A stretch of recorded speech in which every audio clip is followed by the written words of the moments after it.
కొరింథీయులకు రాసిన మొదటి పత్రిక 10వ అధ్యాయము 10వ వచనంలో అపోస్తలుడైన పౌలు గారు పరిశుద్ధాత్మ ప్రేరణతో ఒక చక్కని మాట రాశారు. మీరు సనగకుడి, వారిలో కొందరు సనిగి సంహారకుని చేత నశించిరి. ఇశ్రాయేలీలు సనిగి నాశనమైనట్లుగా మనం చూస్తున్నాం. ఇదిగో ఇశ్రాయేలీలు తమ ప్రవర్తనలో జాగ్రత్త పడలేదు, మీరైనా జాగ్రత్త పడండి అని మనకు అపోస్తలుడైన పౌలు గారు పరిశుద్ధాత్మ ప్రేరణతో చరిత్రలో జరిగినటువంటి ఒక దృష్టాంతాన్ని మనకు జ్ఞాపకం చేస్తున్నారు. సనుగకుడి అంటున్నాడు. సనగడం అంటే విని వినబడినట్టుగా మాట్లాడడం, వినబడినట్టుగానే ఉంటుంది కానీ అర్థం కాదు, అదే సనగడం. మన ప్రవర్తనలో ఇది ఒక భాగం. సాధారణంగా మనం ఎప్పుడు సనుగుతాం? గట్టిగా మాట్లాడలేని పరిస్థితి మనకు ఎదురైనప్పుడు, అసంతృప్తిగా ఉన్నప్పుడు, మనలో ఉన్నటువంటి అసంతృప్తిని ఎలా బయట పెట్టాలో అర్థం కాక, అలా అని గట్టిగా మాట్లాడలేక, అలా అని మాట్లాడకుండా ఉండలేక, విసుక్కుంటూ చిన్న చిన్నగా వినబడినట్టుగా మాట్లాడుకుంటుంటాం. మీరు సనగకుడి అంటున్నాడు. ఎందుకు?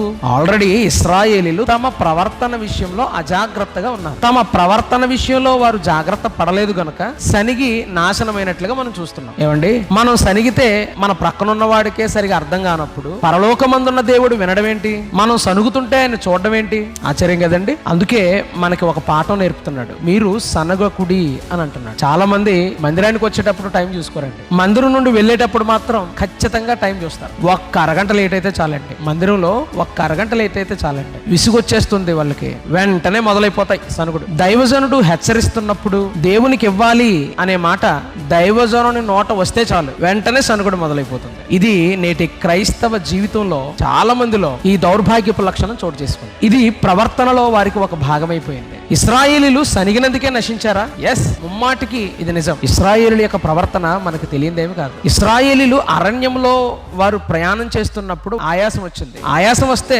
దేవుని మీద దైవజనుని మీద సనగటం ప్రారంభించారు. నడిచినందుకు ఆయాసం వస్తే ఏం చేయాలి? కొంతసేపు విశ్రాంతి తీసుకుని నీళ్లు తాగి మరలా తమ ప్రయాణాన్ని ప్రారంభించారు. అలా చేయటం లేదు, సనుగుతున్నారు. దాహం వేస్తే సనిగారు, ఆకలిస్తే సనిగారు, మాంసం కోసం సనిగారు. ఏమండి, ఇంట్లో ఏమీ లేకపోయినా సర్దుకుంటాం, కానీ బయటికి వెళ్తే మాత్రం అన్నీ ఉండాలి. ఆనాడు అరణ్యములోని సంఘములో ఈ సనుగుడును మనం చూస్తున్నాం. నేటి సంఘాలలో ఈ సనుగుడు లేదంటారా? అందుకే దేవుడు చెబుతున్నాడు, మీరు సనుగకుడి అని అంటున్నాడు. సనగటం చాలా ప్రమాదాన్ని తీసుకుని వస్తుందండి. అందుకే దేవుడు మీ ప్రవర్తన విషయంలో జాగ్రత్తగా ఉండండి అని చెబుతున్నాడు. భర్త మీద భార్య చాలా సందర్భాల్లో సనుక్కుంటుంది. భర్తకు చాలా రోషం వచ్చేస్తుంది. భార్య సనిగితేనే భర్త ఊరుకోడు కదా. అటువంటిది నువ్వు దేవుని కొరకు ఏమి చేయకుండా ఆయన ఇచ్చినటువంటి ఈ ప్రకృతిని సమస్తాన్ని అనుభవిస్తూ ఆయన వలన బ్రతుకుతున్న నీకు ఆయన మీద సనిగే అధికారం నీకు ఎక్కడది? ఇశ్రాయేలీలు మాటి మాటికి అరణ్య ప్రయాణములో దేవుని మీద దైవజనుని మీద సనిగినట్లుగా మనం చూస్తున్నాం. అందుకనే సనిగినందుకు వారు నశించారు అని అంటున్నాడు. ఇక్కడ మన ప్రవర్తన విషయంలో చాలా జాగ్రత్తగా ఉండాలి.